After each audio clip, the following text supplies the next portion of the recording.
What if the next 40 minutes could change your life? Woo! It's not only possible, but it really is probable. And I will tell you that with all the confidence in the world, because I know the speaker quite well. I've known her for over 50 years, and I have watched her overcome the biggest obstacle in her life. She has been my partner doing diets for 40 years. Anytime I started a new diet, she just would jump in with both feet and say, yes, even before she knew the how.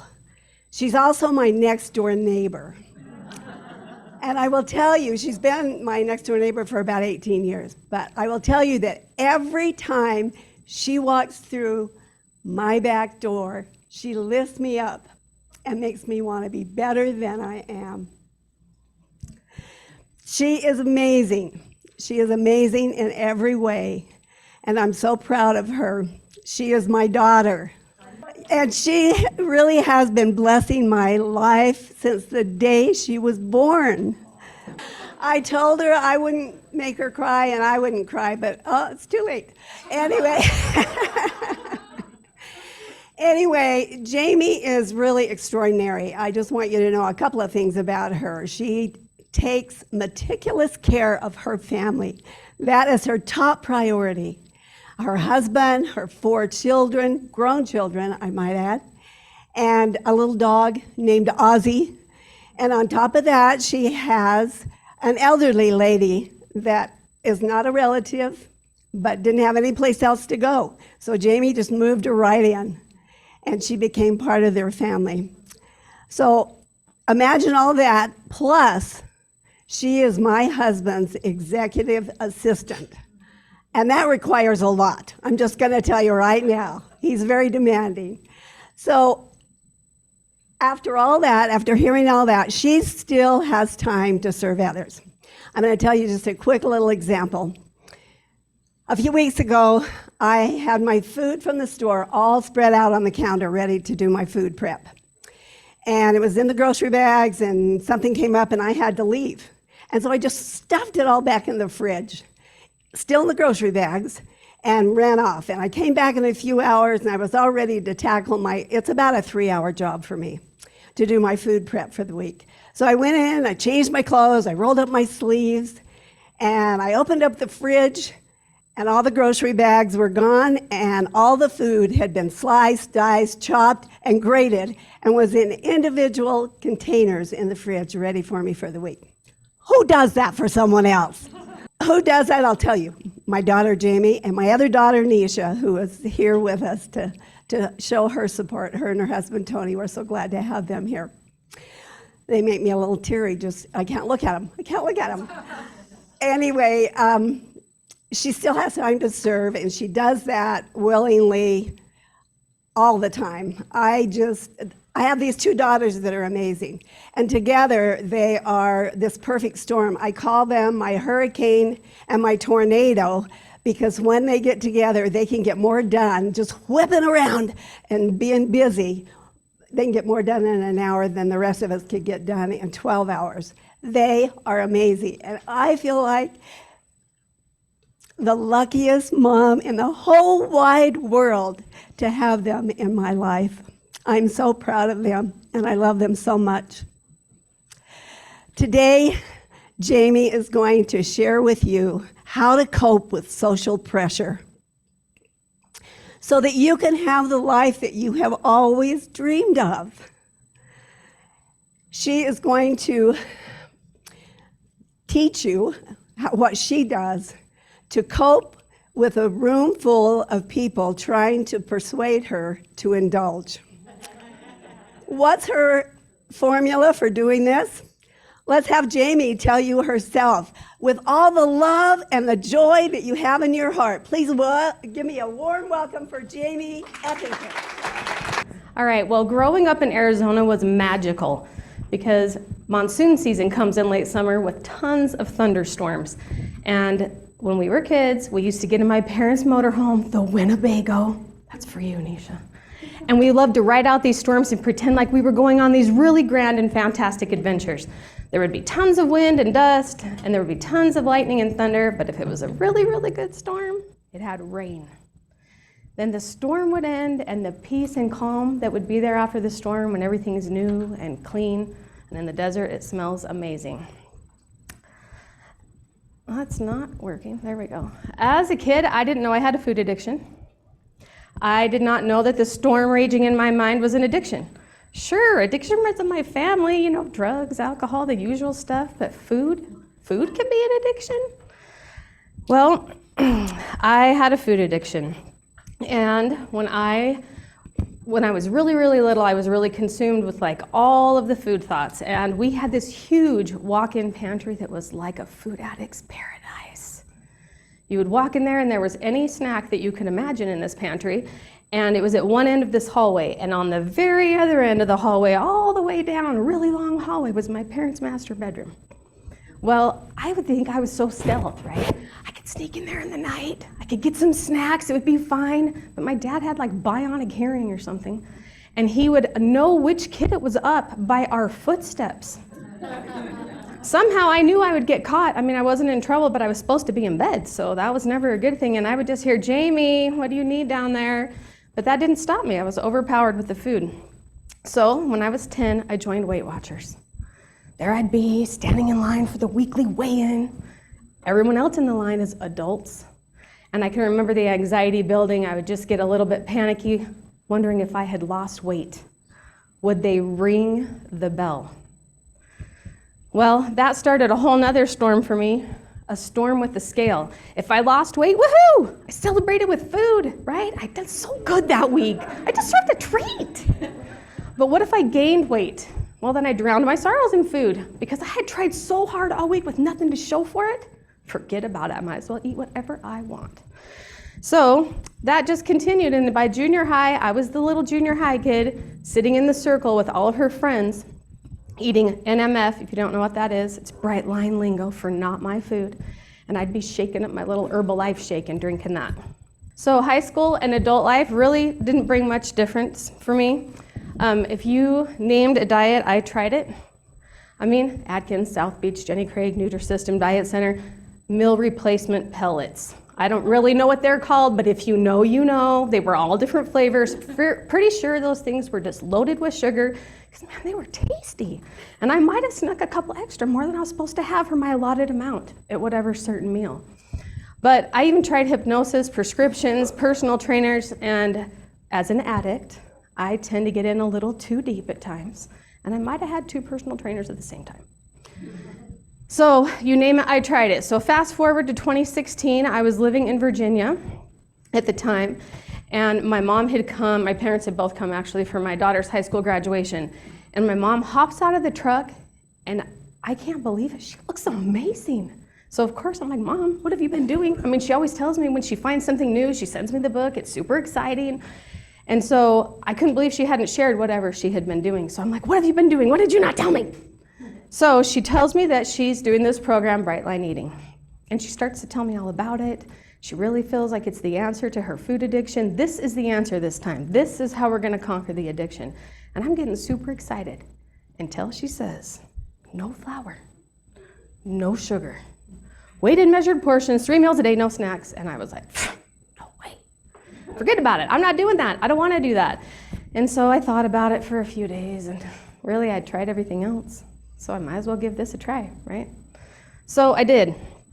I did the 14-day challenge, and it was nothing short of miraculous for me.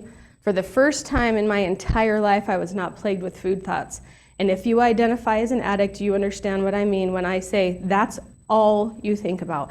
How can I get this? How can I go here and get this? Well, what should I make for dinner? What about this recipe? And I mean, it's just constant in your mind, constant. That was amazing. I got anything done. So I did the 14-day challenge, and it really was miraculous. I was loving everything about eating this way, and it really was going great. But I decided I don't need community. My mom was involved in everything. She had mastermind, getting games. She was doing all the online stuff. And if you think I'm going to talk to total strangers and tell them how much I weigh, you've got to be kidding. No way. My husband doesn't even know how much I weigh. Still to this day has no idea how much I weigh. When we had our last baby, we went in, that was 17 years ago, but when we went to the hospital, the nurse says, I need to know how much you weigh for the anesthesiologist. Well, my husband's right there. I said, just give me your pen. Just write it on there for you. Because no way was I going to say that number out loud. So talk to strangers and get involved in the community, forget about it. And plus my mom, she's so supportive. We had each other. It would be fine. I didn't need anyone, right? Well, that lasted for a few months. I was doing okay. And then my oldest daughter went away to college. I was devastated. And I fell in the ditch, surprise. And so for 6 years, that's a long time because we started this shindig in 2016. And so for 6 years, I rode the Bright Ditch roller coaster. Gaining, losing, gaining, losing. I never got to my bright body. I just couldn't figure out how I really could do so many things in my life. I was really good at a lot of things. I'd graduated from college. I was raising my kids. I could work and do all the things and keep a clean house. And I just couldn't conquer this. I mean, I literally tried everything. And about a year ago, I hit like the rock bottom. I really felt so hopeless. I was like, there's no way I'm ever gonna get rid of this. I'm always gonna have a weight problem. I'm always gonna have this addictive mind where I feel so completely powerless against the food. It just takes over everything that I do. I'm not gonna make it. I just felt defeated. And I really, like I said, I felt hopeless. And so then I was in my kitchen, minding my own business, just making dinner for my family, feeling sorry for myself. And I had an epiphany, a light bulb moment. I need backup. Why did I ever think I could conquer this food addiction alone? You know the kind of backup I'm talking about, right? Like verbal validation. You say something, you need somebody to be in your corner, somebody to back you up. Say, oh yeah, I understand. Well, it's a huge joke with my siblings. I always need backup. And so my siblings, if I say anything, will be like, oh yeah, that's right, yeah, because they know I'm gonna ask them for the backup if they don't automatically give it to me. So I needed backup, and I was gonna have to have community. I was gonna have to have people if this was gonna work. So later that day, I was watching an interview with Noreen Savage. I don't know how many of you have ever watched an interview with her. She does Starting Out Bright. She does them live like on Zoom, but you can watch them on YouTube. And she's amazing. And she interviews all these people that have done Bright Line Eating. Many of you in this room have been interviewed by Noreen, and I have watched her interviews. So she interviews people that do Bright Line Eating and the blessings that they've seen in their life and how it has changed their lives. And so it's so motivational. You're like, okay, I really can do this. So that afternoon, after my epiphany that I need community and backup, I was watching one of these interviews with Noreen, and she was interviewing none other than the fearless leader of this conference, Wendy Reynolds. Well, I felt like Wendy read my diary. Somebody snuck her like a secret list of all the things that had happened in my life, and she just knew me. I knew I had to find her. I didn't know how to do it, but I knew I had to find her and pick her to be my buddy. If I could just have Wendy as my buddy, she would be my person. Everything would be okay. I could actually conquer this once and for all.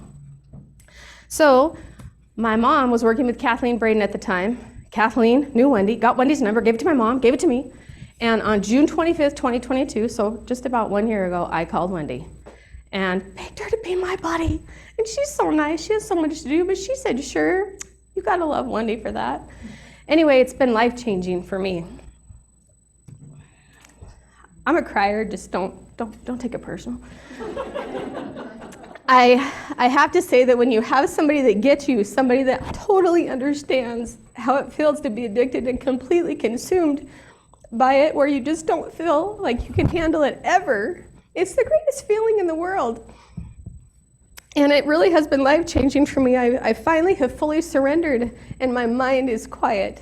And I have been able to conquer the addiction that has been the thief of my happiness my whole life. Anyway, since then I got another buddy, the cute Colleen, so I have two. And I got a whole new one, Christy, today. I got another buddy. I'm so excited. And I also joined a mastermind group and a Gideon Games team. And when I first realized I need backup, let's do secret confessions, I did the whole jump in too deep thing. I might have signed up for too much stuff. And I was really overwhelmed. So I just had to back out to like what I'm doing right now, which is working great. But I do have that tendency as an addict to just go way over the edge, whether I should or I shouldn't. Also, with a quiet mind and having that peace restored to my life for the first time, really, and having just the calm and the freedom that comes from that, I don't talk about it anymore. Like, food, diet. My poor husband, he's got to be exhausted. It's been like 26 years of, oh my gosh, I can't believe I've gained this much weight. The last time these people saw me, I was way smaller. I can't show up to this wedding looking like this. I don't even want to go. And oh my gosh, I got to do this about my food. And I did terrible today. I totally binged, whatever. I'm a verbal, in case you can't tell. And so he has had to listen to me the entire time, and I know that has just been super hard for him, but he is so grateful to have the peace restored also in our marriage. So this is me now. I am a bright line eater, and I really am so, so grateful for that. I told you I haven't been perfect, obviously. I rode the Bright Ditch roller coaster for 6 years, and it has taken me a long time to get to this place. But we are not called to be perfect, right? That's what Susan tells us. We are called to be unstoppable. And because I have been unstoppable, I have lost 100 pounds so far. Oh, thanks. So I want to talk about addiction for a second. Food addiction is real. Not everybody not everybody agrees that food is an addiction, but totally an addiction. And I identify as a hardcore food addict. And when my addiction is raging, it is a completely unleashed storm that just runs everything in my life. Addiction feeds in isolation. That's why we have to have community. That's why community is so important. I'm sure that some of you in this room can relate to feeling hopeless, defeated, maybe fixated on the food. Maybe you have overpowering food cravings and you just don't know how to get rid of them. I've been there for 50 years. 50 years is a really long time. From my earliest memories, I've been addicted to food. I used to plan my errands around the food. Any of you relate to this? Okay, so if I go this way, I can stop here and here, but wait. I don't know if that sounds quite as good as going this way, where I can stop here or here and maybe get that. And then it was all about, how could I get the food? How could I consume the food in the car? How could I get rid of the evidence of the food? Because no one can know I'm eating all that stuff. Right? I see some nods. You guys know what I'm talking about. Well, I had to get to the lowest point with my addiction where I was willing to do anything to break free from those chains of addiction. I'm trying to think about how I want to say this and not be not nice about it. My whole life I really related to, I felt like I was trapped in a fat suit. I don't know if any of you can relate to that. My Getting Games team, I've said that to you before. But I always just felt like if someone could just unzip the suit and let me out, everything would be fine. But it just really did everything. It just blocked everything in my whole life. That's how I know addiction is just a part. It's not really us. It's just a part. We're really in there. So don't give up. You can do this. And also, addiction doesn't need to hold us down or suffocate us or dictate who we are, because we get to choose. We get to choose that. Just one choice and one day at a time. It doesn't have to be overwhelming. I don't know if any of you have ever questioned, why do I have to have this addiction? That would be me. It's a constant question. I would pray all the time, why do I have to have this addiction? Why does this have to be what I have to deal with? But you know what? We all have to deal with something. And I can honestly tell you after all this time that I would not trade that for anything different, because it has taught me really who I am and taught me so many things about myself that I don't think I could have learned any other way. Addiction, though, has really suffocated me so many times in my life. It has really led me from living my best life and really pinned me down. But I have finally surrendered. And for me, that means surrendering my addiction to my Savior, because I can't do it alone. I have to have that peace in my life. But I'm going to do just a few little secret confessions, because I love secret confessions. Let me just air out all my dirty laundry in this room for everyone to hear. But addiction was so crazy in my mind, and it really dictated everything for so long, that I did really crazy stuff. And just my thinking was very distorted. So here's just some examples. I told you I'm the oldest of 6 kids. I have a sister, and then I have 4 younger brothers. And when my brothers got married, all of them married pixies. I didn't have anyone to keep me in my corner. I was not excited about that. Also, I felt so uncomfortable in my own skin that any event I would go to, I would try to find somebody like me and sit with them so I wouldn't feel so out of place. I mean, who does this kind of stuff? An addict. I could also tell you what I weighed for every milestone, special event, crisis. I mean, I can tell you exactly what I weighed for all of those events because it's just all consuming, the addiction and the weight. But I had to get to the lowest point and realize that until I stopped making it about losing the weight and started making it about healing my addiction and about having that healthy relationship with food, I was never going to conquer that. So I would give up all the weight loss just to have a quiet mind and not feel addicted anymore. Everything that I do is so worth it. The weight loss is a fantastic side effect, but I would do it all, even if I couldn't have the weight loss, just to have a quiet mind, because it's so consuming. It's exhausting, truthfully. Vivian Green, she's a British novelist. She said, life isn't about waiting for the storm to pass. It's about learning to dance in the rain. So what if we could learn to dance in the rain and actually enjoy it? Because I think so many times that life gets lifey and things get crazy and we have all these issues, and a lot of the problems and pressures that we get with our food come from like social pressure from other people, traditions, expectations. But if we could learn to navigate all that and enjoy dancing in the rain, I think it would be so much better. What if you get invited to somewhere to dinner, or there's a church potluck, or there's a birthday party, or a wedding, or a work event, or a neighborhood block party? What about those famous people we love, those well-wishers and food pushers? You gotta love them. Well, we need to learn to enjoy to dance in the rain. Theodore Roosevelt said, nothing in the world is worth having or worth doing unless it means effort, pain, difficulty. I have never in my life envied a human being who led an easy life. I have envied a great many people who led difficult lives and led them well. I think we all know people that have weathered the storm of anything in their life with a good attitude, and they've weathered it well. And we look up to those people. Food addiction is hard. It's one of those hard things in life, and I mean really hard and all-consuming, but it is conquerable. I also feel like there's like constant events. Do you feel like there's a constant event you have to go to and how you're going to navigate your food? I do. Now, there are some of us with FOMO, the fear of missing out, right? And then, believe it or not, there are people in this room that have JOMO, the joy of missing out. I might be one of those people. I'm an extrovert and I love people, and obviously I'm a verbal, but if somebody doesn't invite me, thank you. One less thing I have to worry about. So, whether or not we want to be included in the social scene probably doesn't really matter, right? Because we can't avoid it forever. We got to learn how to navigate it. So here we go. It's a church potluck, a neighborhood block party. It's a school function or an extended family gathering. What do we do? You decide beforehand. By the way, these are just things I do, so there's lots of other things, but you decide beforehand to follow your plan. Makes it so much easier to say, no, thank you. I don't eat that. When I was little, I decided I would never drink or smoke. So if I was ever offered that later in life by friends or coworkers, it was very easy for me to say, I don't drink, I don't smoke. Those are just lines I don't cross. Well, we don't eat flour and we don't eat sugar. So if we know in advance, we've made that decision, that's a line we don't cross. We just say, no, thank you. Now, you also need to decide a couple of other things. Are you going to take your own food to the event? Are you going to eat what's already there? Or are you going to eat at home, either before or after the event?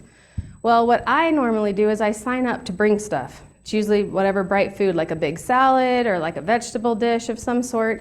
And then I will weigh and measure mine at home and put it in a little container and throw it in a cooler bag and take it with me.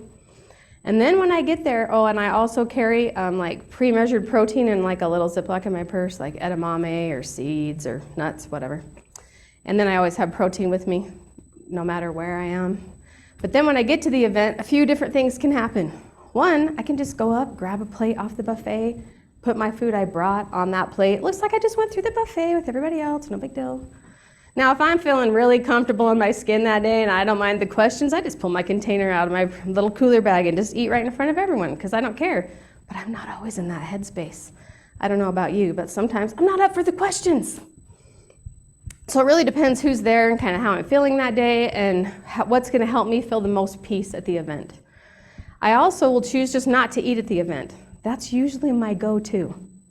Then I'm not worried, what are people thinking, all of those things. And truthfully, now that I'm in my 50s, I don't really care what anyone thinks, but I know that's hard for some people. So I just choose not to eat, and that allows me to focus on all the people there instead of being focused on the food. You can also bookend. I don't know if you don't know what that is. It's where you put out a commitment, like you could do that with your Gideon Games team, your mastermind. You could do it online with your buddy. Hey, I'm going to the movies. I commit to you, I'm not going to have any popcorn or visit the concession stand. And then I'm going to check in with you after the event. So you commit to them that you're going to stay bright. And then at the end of the event, you just follow up and say, hey, I was bright, I did it. Or if you didn't, you just really lean in for some more support, because sometimes we have those moments and that's okay. What about food thoughts? The dreaded food thoughts. They all come. I don't care how long you've been bright. I think they still show up, right? But storms are just that. They're storms. So you just write out the storm. Storms don't last forever. Thoughts are just that, thoughts. Don't let them linger. Don't entertain them. Just let them make an exit. You can move or change your scenery or start talking to people and kind of get your mind off of it. Last Christmas, I was at a family holiday party. And brace yourself. There were cookies. That is my kryptonite. I think everyone has a kryptonite, right? Cookies are my kryptonite. Now, if you feel triggered, I apologize. Reach out to your neighbor at the table for support. Well, I was standing in the kitchen area, and there they were, and I could feel my freedom making an exit. Have any of you ever experienced that, where you're like, what's going on? Like, all of a sudden, I don't feel so free. I'm starting to get some chatter in my mind, the food thoughts coming, I'm starting to feel panicky, and then that little voice in your head, hey, most of the people here don't even know you're a bright line eater, right? One, it's not that big of a deal. And then I started to like, oh my gosh, what's happening? Food thought, no biggie. I left, went outside, chatted with my cousin until my peace came back, and I will tell you there was no better feeling than at the end of the party that I had stayed bright. I had never made it through a Christmas staying bright, but I had stayed bright through that whole thing. And it was the best feeling that I still had my integrity at the end of the event. So you just have to remember, let food thoughts just be that, thoughts. It's your son's birthday. It's Thanksgiving. What about your niece's baby shower? Well, planning is key. Never try to wing it. That's a recipe for disaster. Benjamin Franklin said, if you fail to plan, you are planning to fail. So our program has to come first. It has to be the first thing that we do, and the most important thing that we do. When our food is straight, then everything is right in the world. If you're going to be gone, take your food with you. Then you don't even have to think about it. There's no deciding, no what am I going to do when I'm this or that. You have your food. Period. That's it. You just eat what you brought, no big deal. Susan Pierce Thompson says, you would never leave the house without your pants. Your food is the same. Never leave home without it. So what about willpower? Sometimes social situations zap our willpower. What are you going to do if you feel depleted and disaster is imminent? Well, you have your emergency action plan. All right, here's secret confessions one more time. Or maybe a few more. We don't know. No emergency action plan has ever been helpful for me. Don't tell anyone. Right? Joanne's not in here. Phew. That doesn't work for me. It just doesn't. I'm not going to like, oh my gosh, I want to go do all these things and totally go off plan and like, oh, where's my emergency action plan? Okay. First, no, that doesn't work for me. I can't do that. But in the GRIT course that's offered with membership, Susan actually changes emergency action plan to emergency action. I don't know why that makes a difference to me, but it totally does. Emergency action is good. She said, take a physical step toward doing the one thing that you're going to do at the very first thought that you're going to go off plan. So it could be anything. Maybe you brush your teeth. Maybe you take a walk. Maybe you organize something. Maybe you take a minute and meditate or just breathe. It's going to be fine. You got this. When my granny was alive in her later years, she had a stroke and she was in a wheelchair and couldn't help in the kitchen anymore. And so instead of her just sitting all by herself, my mom would put one of us on G duty on Granny. So that just meant that we were with her the whole time, during the prep, during the event, during the cleanup, so she didn't feel bad. But the true blessing is the connection that we had with Granny, because we had that time with her. And I will always be grateful to have had that opportunity to be on G duty because of all that she taught me. It was supposed to be us blessing her, but it's always the other way around, right? Because community and people and relationships. That's what these events are all about. They're not about the food. The food's not the important part. That's not how we connect, even though that's like hardwired into our brains. Food's not the connection. The people and the relationships are the connection. Also, make no exceptions. So easy to say, it's my birthday. I thought my favorite little thing, but then it's your husband's birthday, or your best friend's birthday, or your son's birthday, or somebody's wedding, or somebody's holiday, and it's St. Patrick's Day, whatever it is. Don't make exceptions. That is how I derailed. Almost every time I derailed by making an exception. Oh, I'm on vacation. I mean, I have to try that, right? No, we've already tried it. We know what it tastes like. No big deal. So much easier to make no exceptions. So we just need to handle holidays and special occasions like any other day. Weekends! Who loves the weekend, right? Woohoo! No, weekends are super hard for me. The weekends are a little bit stressful, and I get a little bit of anxiety. Not a big deal. I don't now, but that was how I felt at the beginning. Weekends are not a normal day at my house. Everyone is home. I mean, that's often, but more people are there. And they're doing household projects. There's food everywhere. People are coming in and out. There's no scheduled meal times. And truthfully, for years, I associated Sunday with like making and eating a huge plethora of treats.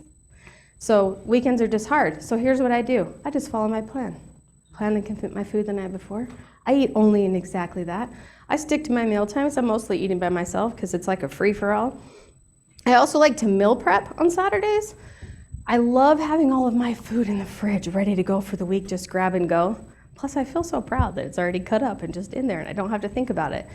And my buddies will tell you that I'm a creature of habit. I really am. I'm scheduled, and I'm really not very spontaneous, and so I might have the same food plan every day for weeks on end. I just eat the same stuff, and that's fine.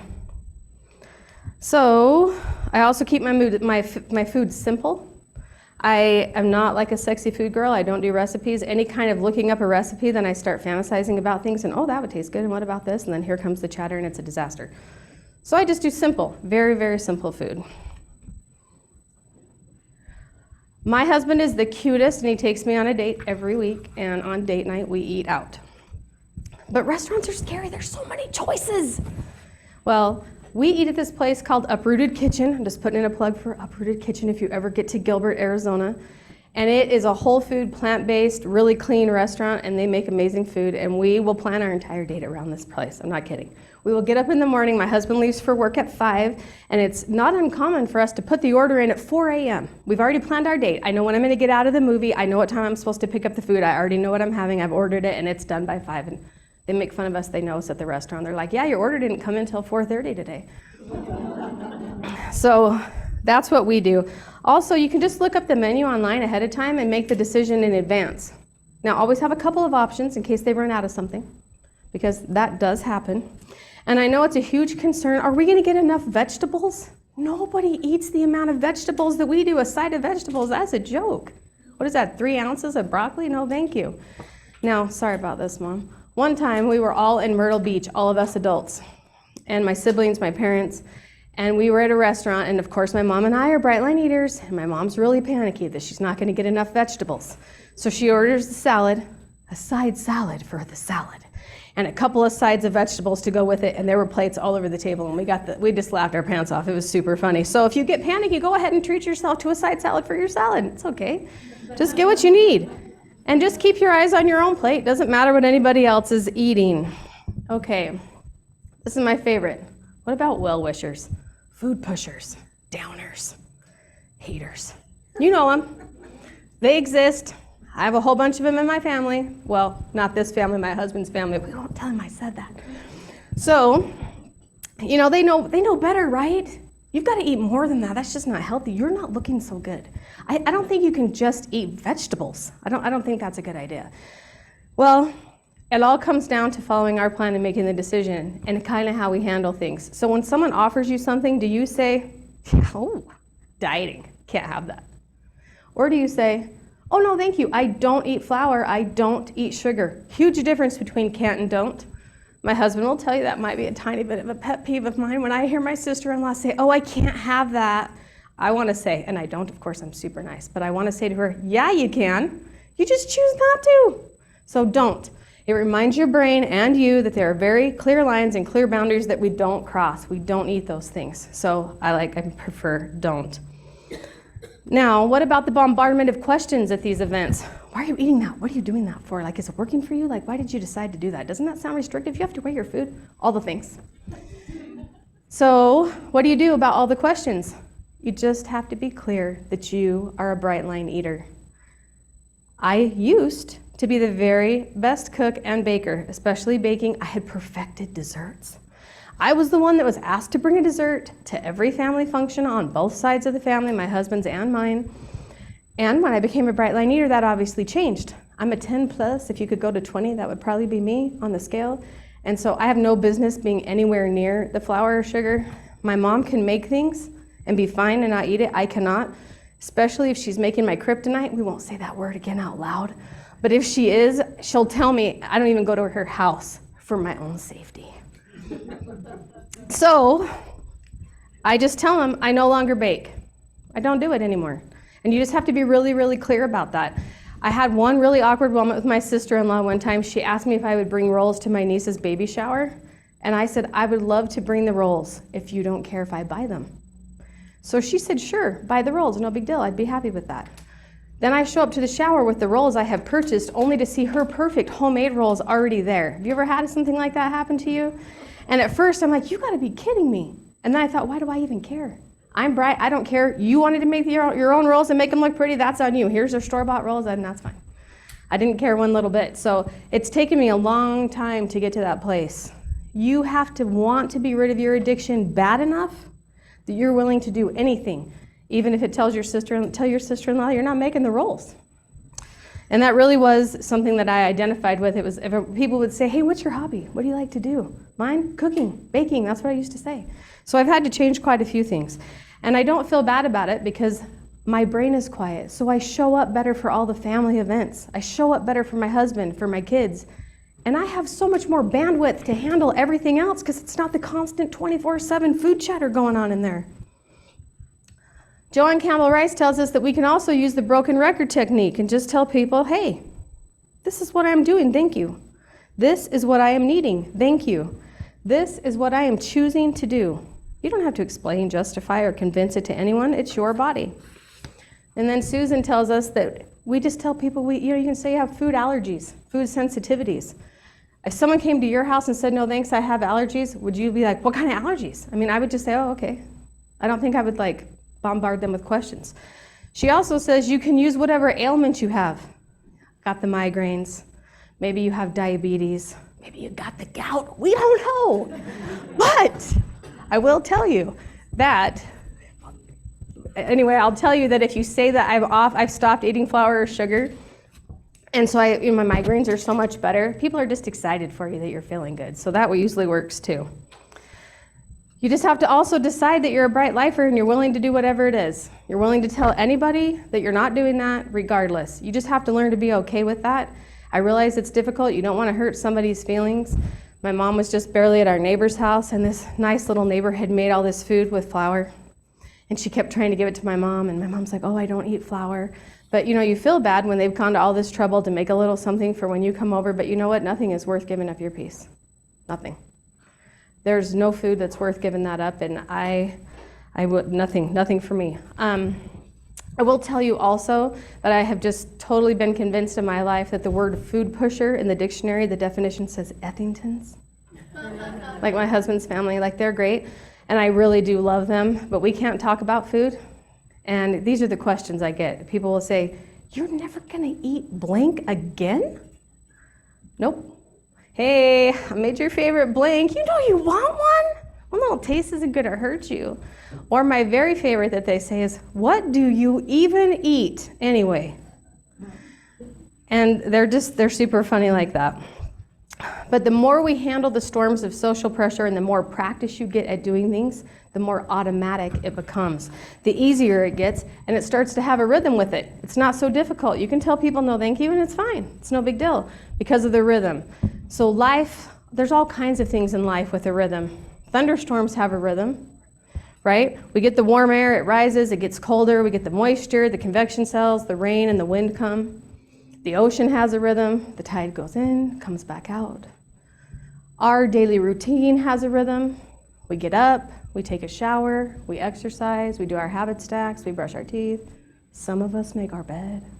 Some of us read something uplifting. If you're not making your bed, go ahead and just tuck that right in there to do that. And then all we have to do is wash, rinse, and repeat. And bright line eating is just the same. It has a rhythm to it. It starts to become automatic because we do it every day. We plan and commit our food the night before. We weigh and measure our food, and we bound our quantities so that we know we're getting enough. And then we eat our 3 meals a day, no snacks, because that's what we do. With no flour or no sugar. We have those very bright lines, those lines we never cross. And it becomes automatic to us. It starts to become easier. So you don't longer feel like you're white knuckling it. And I felt like that for years, that I was white knuckling. I don't know where I am. So Monty Williams was a former coach of the Phoenix Suns, and he said, everything you want is on the other side of hard. This is not a basketball statement. This is a mental and hard work statement. Choose your hard. Are you willing to put in the work?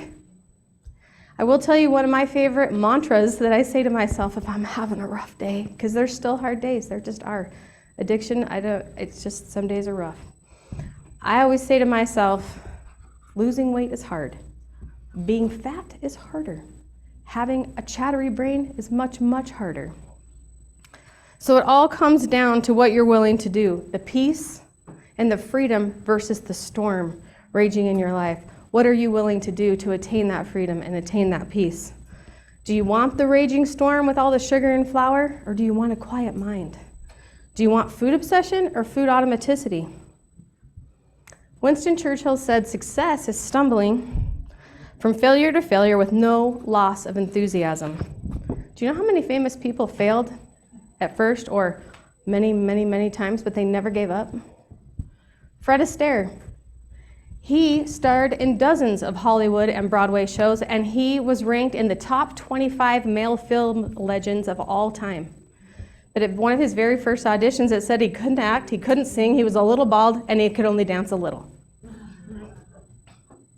Walt Disney was fired from the Kansas City Star because he lacked imagination and had no good ideas, which I think is hysterical. Michael Jordan was cut from his high school basketball team, but he went on to be a 6-time NBA champion and a 6-time NBA MVP and a 14-time NBA All-Star. J.K. Rowling was living on welfare, and she had her Harry Potter manuscript rejected by 12 publishing companies before Bloomsbury Publishing actually thought it could be something. So I'm going to ask you, what is the difference between them and us? Absolutely nothing. They could not control what people said about them or how they were rejected, just like we can't control other people, the weather, the traffic. But they could control how they reacted to it, and they never gave up. They were unstoppable. A year ago, I was in the ditch, probably one of the lowest points in my life with my addiction. But I found community. I came all the way in. I sat down finally with people. I followed the fabulous plan, and I'm standing in front of you a year later telling you what I've learned. That is my deliverance. That is my miracle. So we are the same. We can't control what other people say about our program. We can't control how they react to it. We can control how we react to it and what we do, what we want to do. We can choose to be unstoppable. We can choose no exceptions. We can choose to persevere. It doesn't matter what your past attempts have looked like. It doesn't matter how many times you fell in the ditch and had to crawl back out. That is not important. What is important is that you don't stop, that you continue to be unstoppable. Oh, look at cute Terry. This is Terry Walker, my Fearless Gideon Games team leader. I said, send me a picture. She sent me a ton of her transformation, and I picked this cute because I loved it so much. But she said, we were not born to fit in. We were born to stand out. You can also accomplish greatness. You were born to stand out. You can stand out in any situation. Bright line eating allows us to do that because it calms our addiction storm and allows us to show up for things as our authentic self. And we're not constantly thinking about all of the other things that are going on around us. I told you I could size up a room. I don't know if I said that earlier, but I would size up a room. If I walked into a room, I was so addicted and so crazy in my mind that I could tell you how many people in that room were overweight. I mean, that's messed up. So a few months back, I was at a restaurant with my husband, and when we came out of the restaurant, I realized I hadn't sized up the room. I had no idea if anyone there was overweight. That was one of my biggest non-scale victories, to know that I was no longer obsessed with that in my mind. That was huge for me. So all of you beautiful BLEers, stand out from the storm. Stand out and be the person that you were meant to be. It doesn't matter how the storms rage. Stand out from the storm. Stand out from the craziness around you, the craziness of addiction, the weight of addiction. Stand out from the rain and the wind and the thunder and the lightning. The storm will pass and the calm will come. With bright line eating, it always, always does. Stand out. Thanks for being here today, everyone.